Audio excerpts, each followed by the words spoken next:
તો ફેમિલી કેમ છો બધા મજામાં? તો મજામાં છે. તો મસ્ત મસ્ત બપોર કરી લીધા છે ને બપોર કરીને આપણે આવી જશે આપણી વાડીમાં પાછા નેદવા. કારણ કે બપોર પહેલાં આપણે નેદતા હતા ને પાણી વાળતા તો અત્યારેથી નેદવાનું ને પાણી ચાલુ છે.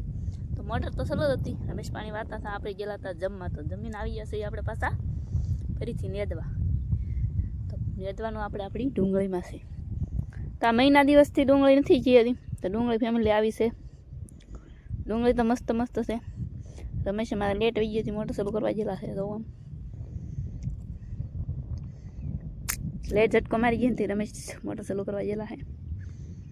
આપણે કામકાજ ચાલુ છે નેદવાનું. કારણ કે મેં કીધું નેદતા નેદતા આપણે નાનકો એવા બ્લોક બનાવી નાખીએ. સવારમાં આપણે બ્લોક બનાવવાનો ટાઈમ નહોતો, આપણે એકલા એકલા નેદતા હા. તો ફોન મારી પાસે નહોતો, રમેશ પાસે હતો. તો મેં કીધું નાનકો એવો બ્લોક બનાવી નાખું. તો હું ઘડી વાર નેદવા માંડું. રમેશ તો આવે છે મોટર ચાલુ કરી. તો હાલ આવે છે. અહીંયા આગળ મોટર ચાલુ કરીને હાલ આવે એટલે એ તો પાણી વાવવા માંડશે ને આપણે નેદવા માંડીએ. તો ફેમિલી આપણને તો કોઈ નેદવા વાવવા નથી, આપણે તો નેદવા માંડીએ. ફેમિલી મસ્ત મસ્ત સાંજ પડી ગઈ છે. અત્યાર સુધી તો આપણે નેદવા કામ ચાલુ હતું. કારણ કે ડુંગળીમાં આપણે નેદવાનું સામાન ઘણું ખરું પૂરું કરી દીધું છે. મસ્ત મસ્ત સાંજ પડી ગઈ છે. દી પણ જરીકમ તો છે, હવે હાથમાં ગયો છે. તો આપણે હવે નીકળ્યા છીએ ઘર તરફ. ઘર તરફ ભાગ્યા તો ખરા, પણ કેવા પૂજી કાંઈ નક્કી નહીં. કેમ કે નાદી નદી ચાય બનાવવાની છે. હંમેશાથી અમારે પાણી વાળે છે અમદાવાદી. એ એમ કહે છે એક કેરો ભરાઈ જાય પછી હું આવું. સૂર્યદેવ પણ હાથમાં ગયા છે જવો. તો આપણે અંધારું ચા પહેલાં ઘરે પૂગી દઈએ. પછી પાછી છે ને બહુ ઠંડી લાગે. રમેશ એક નાકો વાળીને આવે. ચાય બનાવી નાખું. હજી તો હું ખેતરમાં છું, હાલી જાઉં છું.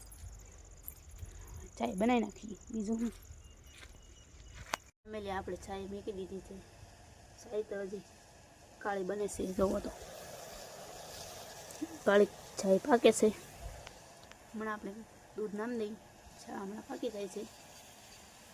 તો રમેશ આવ્યા નથી, આવે તો ચા પાકી જાય તો દૂધ નામ દો. તો આપણે તો ચા મેકી દીધી છે. ચા પાકવા આવી ગઈ છે. દૂધ પણ નામ દીધું છે. કાળી ચા પાકી ગઈ છે. તો ફાઇનલી રમેશ પણ આવી જશે.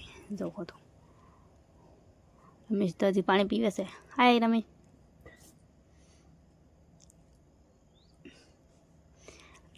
એ તો મોટર બેન કરીને વ્યા. મોટર ચાલુ હતી તો ના પાણી ન પીધું ને અહીંયા આવીને પાણી પીવાનું ચાલુ કરી દીધું છે.